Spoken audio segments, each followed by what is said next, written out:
Let's solve question number 2. First, we will prepare the schedule of current assets and current liabilities. Current assets, इसमें stock, bills receivable, debtors, bank balance हो गया. Preliminary expenses is not current assets, वो आपको जानबूझ के confuse करने के लिए नीचे दिया है. ठीक है, तो स्टॉक कितना अभी मैं यहाँ पे सीधा इंक्रीज और डिक्रीज लिख देता हूँ, ओपनिंग और क्लोजिंग में लिखूंगा. तो स्टॉक डिक्रीज हुआ है, कितना डिक्रीज हुआ है? तो 6,600.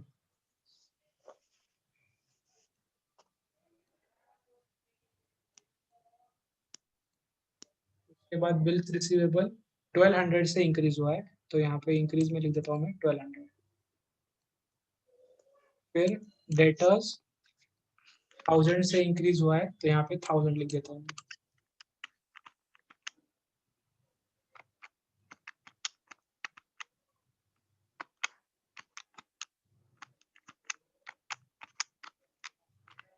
ये किसका कैलकुलेटर का आवाज है क्या? ठीक है, उसके बाद बैंक बैलेंस, कितना बैंक बैलेंस बढ़ गया है? 15 माइनस 6 9000, मतलब 8600. ठीक है, बैंक बैलेंस कितने से? वो मैच नहीं कर रहा है आंसर से. नोट से मैच नहीं हो रहा है क्या? ठीक है ठीक है, कोई बात नहीं. हमको क्या करना है, बस टैली करना है बाद में. अगर वो टैली हो गया तो हमारा आंसर सही है, क्वेश्चन का आंसर गलत है. ठीक है, ये हो गया करंट असेट्स का. इसका टोटल ले लो कितना. ठीक है, बाद में लेते हैं. करंट लायबिलिटीज लिखते हैं. करंट लायबिलिटीज में क्या क्या दिया है? बिल्स पेबल दिया है और प्रोविजन फॉर टैक्सेशन दिए. ठीक है, बिल्स पेबल 400 से डिक्रीज हुआ है. ठीक है, मैंने आपको क्या बोला है, करंट लायबिलिटीज अगर डिक्रीज हो रही है तो हमको क्या लिखना है? उल्टा लिखना है कि इंक्रीज हो रही है. ठीक है, तो इंक्रीज में यहाँ पे मैं लिखता हूँ कितना, 400. उल्टा उसके साथ हमको उल्टा व्यवहार करना है. उसके बाद क्रेडिटर्स, अरे मैंने पी क्यों लिखा है, सी लिखना है.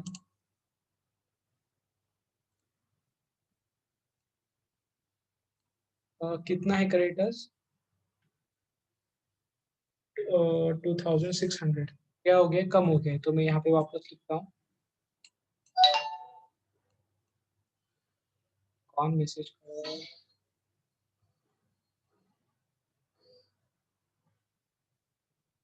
ठीक है, अभी इसका टोटल लो. इंक्रीज का कितना आ रहा है टोटल? 2200, 13,800. 13,800. ठीक है,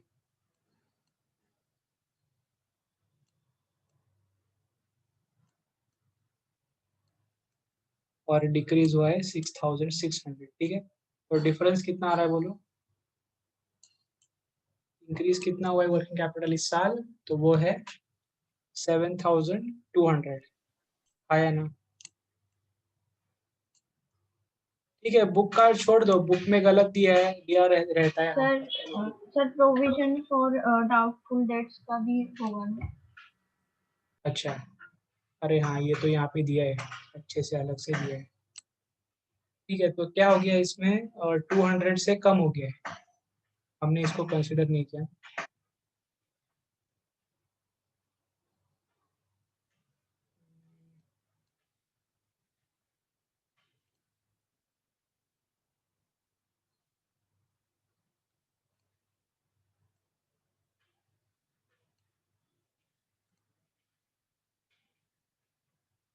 provision for doubtful debts,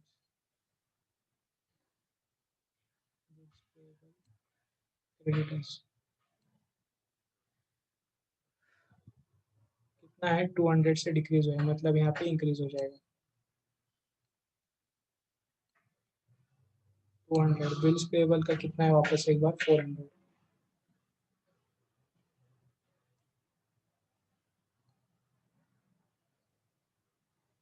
sir increase हुआ है तो डिक्रीज होगा ना? अरे मेरा ध्यान किधर है? इसका बोलो ना मुझे, क्रेडिटर्स का कितना है?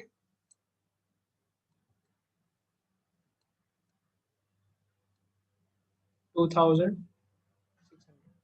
600. ठीक है, तो मतलब सिर्फ यहाँ पे चेंज होगा, 6400 हो गया शायद, नहीं नहीं 6800 हो गया।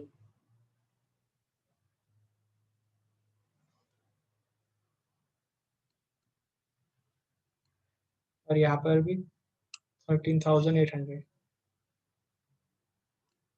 ठीक है, तो डिफरेंस आएगा 7000, जो कि हमारा क्या है, इंक्रीज इन वर्किंग कैपिटल है पूरे साल का। बुक में भी ऐसे ही दिया है ना?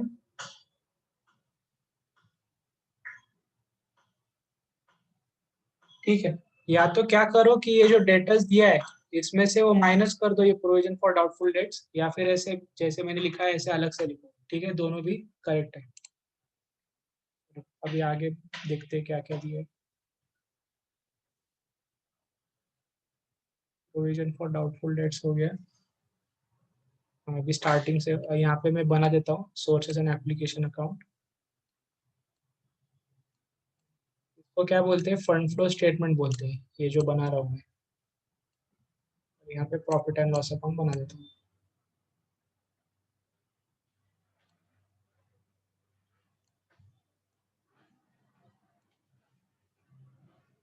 ठीक है, मैं इसका सीधा पोस्टिंग कर देता हूँ अभी। सोर्सेस में कितना, सोर्सेस 7000 से वर्किंग कैपिटल इंक्रीज होगा। सॉरी, वो एप्लीकेशन में दिखाना है, यहाँ पे नहीं लिखना है। एप्लीकेशन में 7000 इंक्रीज इन वर्किंग कैपिटल।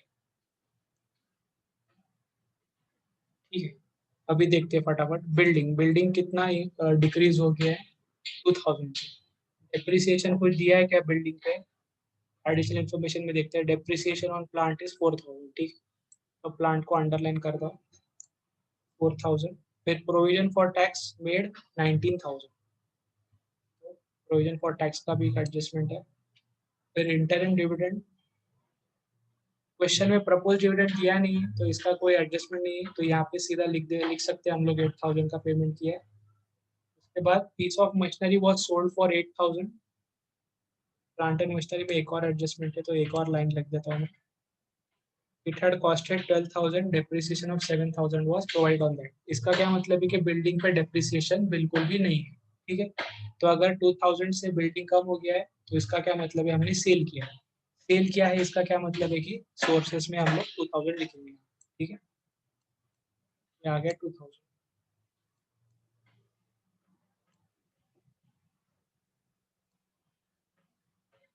उसके बाद plant and machinery, opening balance है 37,000। हमने डेप्रिसिएशन कितना चार्ज किया है, 4000, तो रिड्यूस बैलेंस आता है 33,000। उसके बाद वो क्या बोल रहे हैं कि मशीनरी हमने सेल की थी 8000 की, उसका कॉस्ट 12000 था और हमने उस पर डेप्रिसिएशन 7000 लिया था। ठीक है, तो 12000 माइनस 7000 आता है 5000। हमने 5000 की मशीनरी 8000 को बेची है, इसका क्या मतलब है, हमको 3000 का प्रॉफिट हुआ। ठीक है, कुछ नहीं, हमको ये बनाना ही पड़ेगा।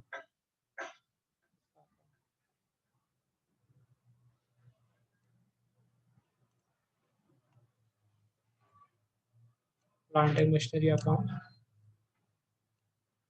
ओपनिंग बैलेंस क्या है, 37,000। एसेट्स का डेबिट बैलेंस होता है, क्लोजिंग बैलेंस है 36। ठीक है, प्लांट पे डेप्रिसिएशन चार्ज कर चुके हैं हम लोग 4000, और हमने एक एसेट बेची है 8000 को। ठीक है, यहाँ पर मैं 8 लिखने के बजाय 5 लिखता हूँ और 3 लिखता हूँ। ठीक है, क्योंकि उसकी वैल्यू 5 थी और हमको प्रॉफिट हुआ है 3। ठीक है, ये 3 कहाँ पे जाएगा, ये जाएगा प्रॉफिट एंड लॉस अकाउंट के क्रेडिट साइड में। ठीक है, यहाँ पे मैं लिख देता हूँ 3000, profit on sale of plant and machinery. ठीक है, और ये जो 4000 डेप्रिसिएशन है, ये भी यहाँ पे भी लिख देता हूँ डेबिट साइड में 4000।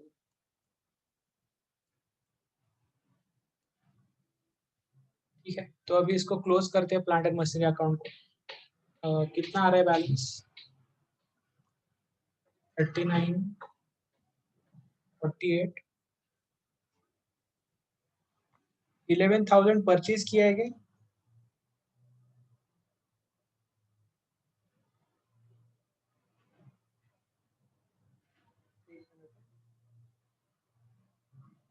हमने ये 3,000 यहाँ पे ट्रांसफर किया है, उसका जर्नल एंट्री क्या होगा? Plant and machinery account debit to profit and loss account, ठीक। तो यहाँ पर मैं 3 लिख देता हूँ। ये 5 और 3 लिखने की बजाय सीधा 8 ही लिख दो, अलग अलग लिखने की जरूरत नहीं है। ये अलग अलग कब लिखना है? जब हम लोग प्रोविजन फॉर डेप्रिसिएशन अकाउंट बना रहे हैं, ठीक है। अभी यहाँ पे लिखने की जरूरत नहीं है। कितना आ रहा है बैलेंसिंग फिगर? 12 + 36 48, 48 - 40 हो गया, 8 आ गया बैलेंस। ये 8 क्या है? हमने ये प्लांट एंड मशीनरी को परचेज किया है, ठीक है। डेबिट साइड पे बैलेंसिंग फिगर, इसका क्या मतलब है? परचेज किया है। क्रेडिट साइड पे बैलेंसिंग फिगर है, इसका क्या मतलब है? सेल किया है, ठीक है। तो एप्लीकेशन में यहाँ पे लिखता हूँ मैं 8,000,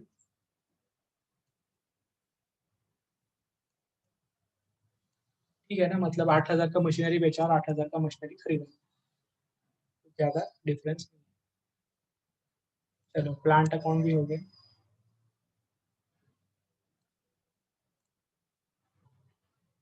बिल्डिंग का हमने लिख दिया है, प्लांट का लिख दिया। अभी इन्वेस्टमेंट, इन्वेस्टमेंट्स हमारे 11,000 से बढ़ गए हैं, तो हमने इसका परचेज किया है, तो मैं सीधा यहाँ पे एप्लीकेशन में लिखता हूँ 11,000। कुछ इनकम का बताया नहीं उन्होंने, कुछ आया है कि नहीं। ये एडिशनल इन्फॉर्मेशन फर्स्ट देख लिया है, फोर्थ भी देख लिया है। उसके बाद प्रिलिमिनरी एक्सपेंडिचर 2,000 से कम हो गया है, मतलब प्रॉफिट एंड लॉस अकाउंट को डेबिट कर दिया हमने 2,000। यहाँ पे लिख देता हूँ 2,000, ठीक है। प्रोविजन फॉर डाउटफुल डेट्स हो गया। हाँ, प्रोविजन फॉर टैक्स 16,000 एंड 18,000। इस साल कितना पेमेंट? हाँ, इस साल उन्होंने क्या बोला है? प्रोविजन कितना बना है वो दिया है, कितना पेमेंट किया है वो नहीं बताया। तो क्या करेंगे हम लोग? उसका अकाउंट बनाने पड़ेगा। प्रोविजन फॉर टैक्स अकाउंट,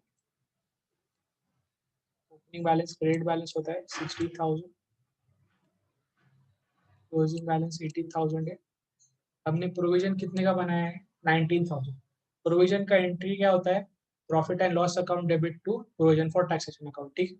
तो मतलब यहाँ पे हमको क्रेडिट करना है 19 को,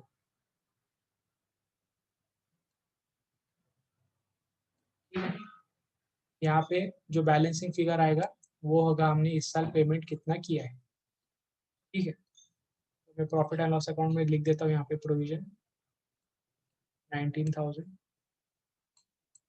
मैंने आपको पहले ही बोला, हमने जो भी टैक्स का पेमेंट किया है हम उसको एप्लीकेशन साइड में लिखेंगे, और जो हम लोग टैक्स का प्रोविजन बना रहे उसको प्रॉफिट एंड लॉस अकाउंट के डेबिट साइड में लिखेंगे, ठीक है। तो क्वेश्चन में या तो प्रोविजन देंगे या फिर कितना टैक्स पेमेंट किया है उसका डिटेल्स देंगे, ठीक है। तो कितना हो गया ये बताओ, बोलो। बैलेंसिंग फिगर कितना आ रहा है प्रोविजन फॉर टैक्स अकाउंट का? 17,000 आ रहा है, ठीक है। तो 17,000 क्या है? हमने इतना टैक्स इस साल पे किया है। अरे समझा क्या? अकेले ही बड़बड़ा रहा हूँ मैं, कोई कुछ ये नहीं करना।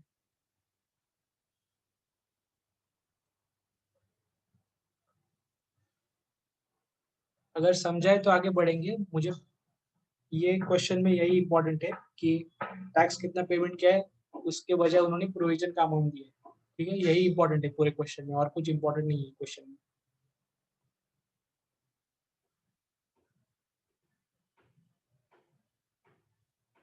उसके बाद ठीक है, प्रोविजन का मैंने अभी कर दिया।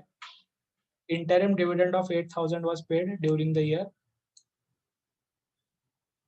तो सीधा यहाँ पे 8,000 लिखना है हमको एप्लीकेशन में। प्रॉफिट एंड लॉस अकाउंट के डेबिट साइड में आएगा क्या, बोलो? आएगा, ठीक है। फाइनल डिविडेंड भी आएगा और ये भी आएगा। फाइनल दिया नहीं है इसीलिए हम लोग नहीं लिख रहे, ठीक है। उसके बाद प्रॉफिट एंड लॉस अकाउंट को ओपनिंग बैलेंस दिया है 16,000। कोई तो चला गया, ये चला गया शायद। बोर हो रहा है क्या?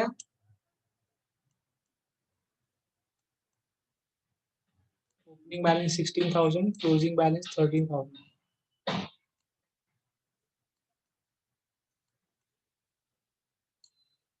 ठीक है,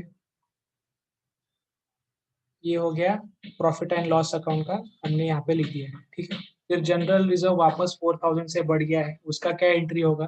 profit and loss account debit to general reserve. ठीक है, तो क्या कुछ नहीं, यहाँ पे 4,000 लिख देना है हमको वापस।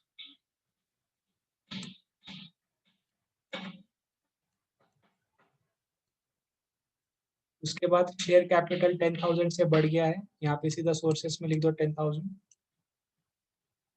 मुझे लगता है क्वेश्चन खत्म हो चुका है अभी। प्रॉफिट एंड लॉस अकाउंट का अभी ये ले लो, डिफरेंस ले लो जितना आ रहा है।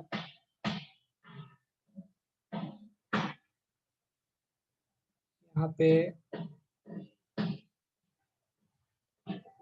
26, 25, 33, 37,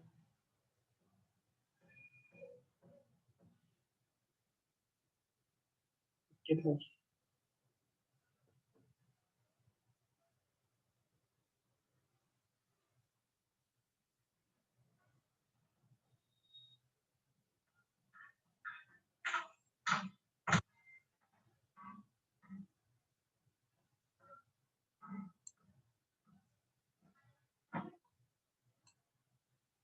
आ गया ये 50,000 आ गया।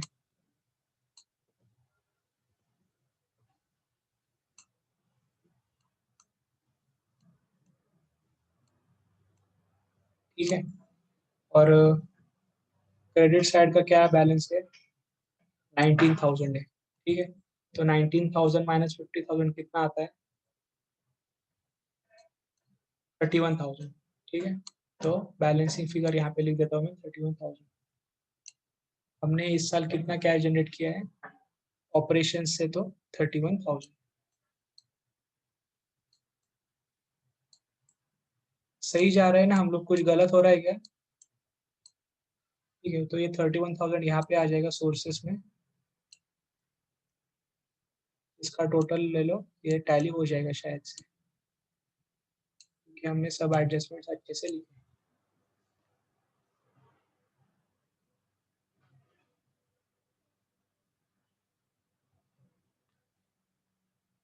51,000 आ रहा होगा शायद।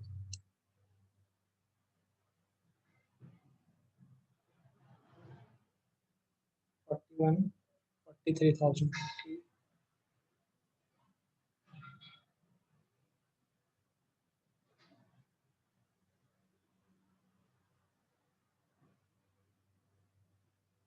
अरे हाँ, मशीनरी का सेल नहीं लिखा ना मैंने यहाँ पे, इसीलिए हो गया।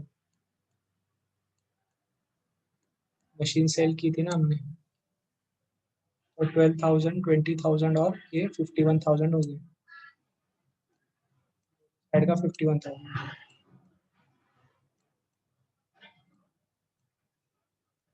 ठीक है, 28, 55। ठीक है, मैं अभी रिकॉर्डिंग बंद कर रहा हूँ ताकि तुम कुछ बोल सको।